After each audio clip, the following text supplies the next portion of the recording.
अहमदुहु व नसल्ली अला रसूलिहिल करीम। औज़ु बिल्लाहि मिनश शैतानिर रजीम। बिस्मिल्लाहिर रहमानिर रहीम। मेरे दोस्तों, बुजुर्गों और भाइयों, अस्सलामु अलैकुम व रहमतुल्लाहि व बरकातुहू।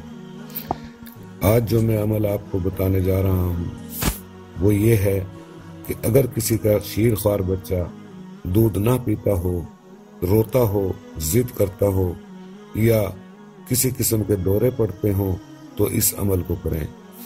अमल ये है कि नीले रंग का धागा लें और उसके 7 तार बना लें, फिर 11 मरतबा दुरूद शरीफ पढ़ें और धागे पर दम करें।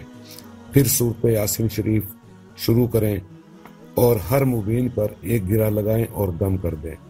फिर आगे पढ़ें, जब दूसरे मुबीन पर पहुंचें तो फिर गिरा लगाएं और गिरा पर दम करें।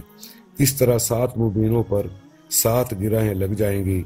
7वें गिरा के बाद सूरत मुकम्मल कर लें और फिर दम ना करें। वो धागा बच्चे के गले में डाल दें।